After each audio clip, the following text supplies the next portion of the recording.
Cristiano asked me to do it. Simple as that. I didn't ask him; he asked me. When? Recently. He's been thinking about this for a while. I mean, I think it's no secret that he's felt a built-up of deep frustration about what's been happening at United in the last year in particular, and certainly this year. And he feels that it was time to speak out, and he knows it's going to be incendiary. He knows it's going to rattle some cages, but I think he also feels that he should be doing this, and he knows people will criticize him, but he also knows that what he's saying is true. When you look at the stats about Ronaldo and Messi, important to remember that Ronaldo is 2 years and 4 months older than Messi. Also important to remember that unlike Messi, who stayed in his Barcelona comfort blanket for 16, 17 years, Ronaldo has won league titles in 4 different countries, including the 3 most competitive leagues in the world. So he's taken himself out of comfort zones. Could have stayed at Real Madrid most of his career if he wanted to.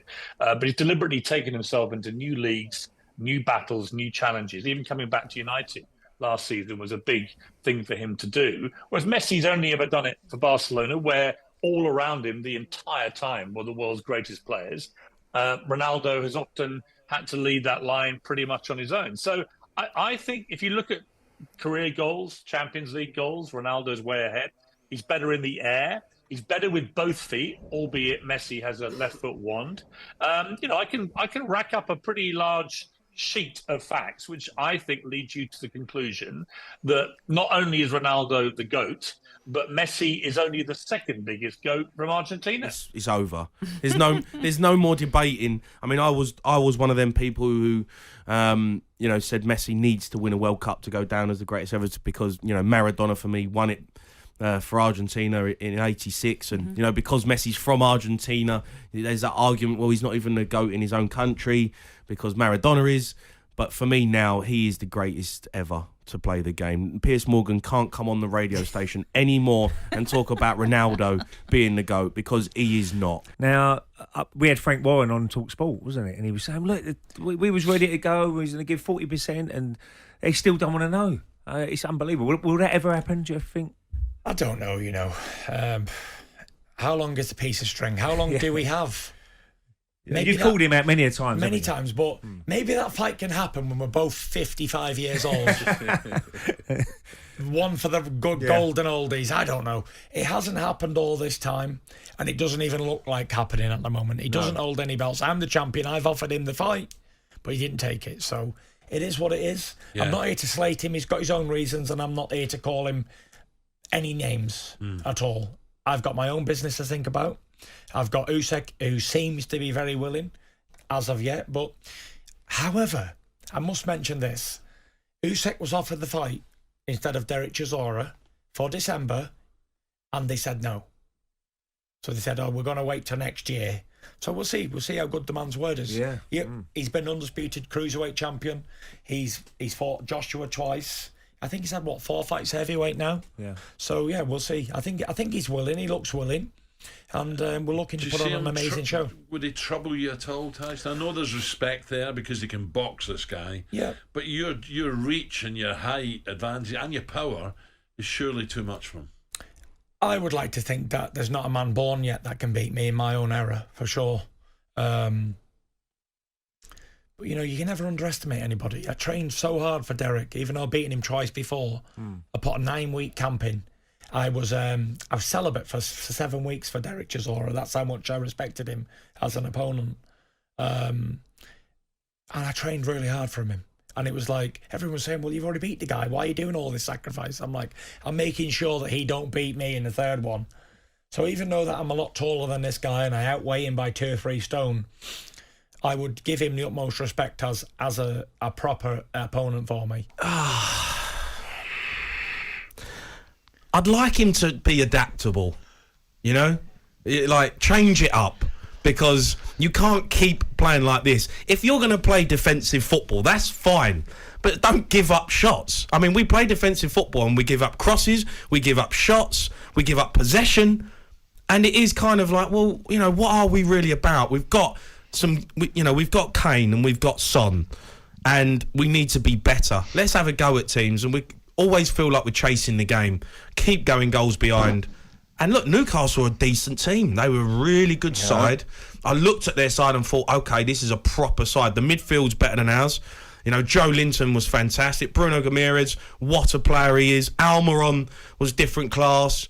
And I look at it and think, well, maybe they've just got better players than us. We've got Bissouma and Oliver Skipp playing in midfield. Has Arteta surprised you at how well he's done? 100%. I think last season when they were struggling at the start of the season, I thought to myself, you know, he's come from Pep's shadow, tried to do what Pep's done at Manchester City. He's not going to work with these Arsenal players, but he's proved me wrong, everyone wrong, and I think that they're odds on for top four. If I was a betting man, I'd bet on Arsenal to finish in the top four. They just look united.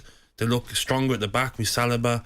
They look like they've got that winning mentality now, bringing in Zinchenko and Jesus. He's front scoring goals. Exactly. I'm very sleep deprived right now, but I'm loving it. It's been a bit of a whirlwind.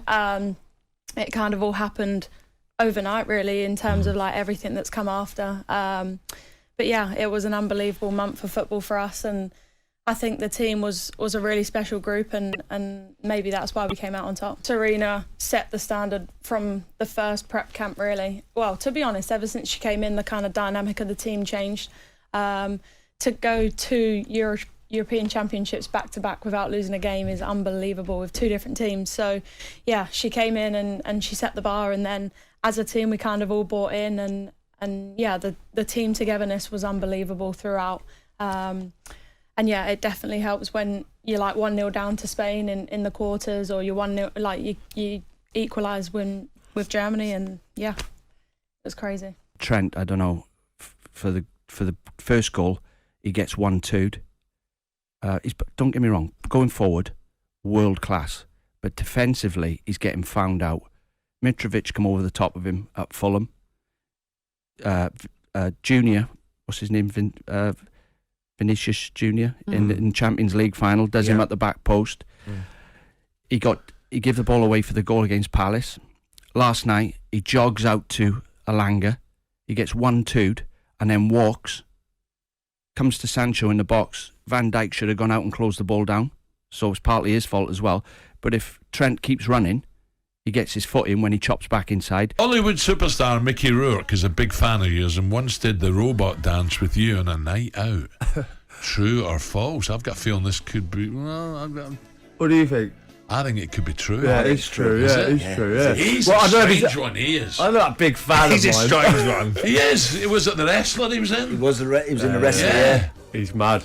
I had a couple of nights out with him in Miami. I was just after the World Cup 2006, and I'd done the robot, and I was walking through this bar in Miami, and he goes, "Hey, you're a robot boy."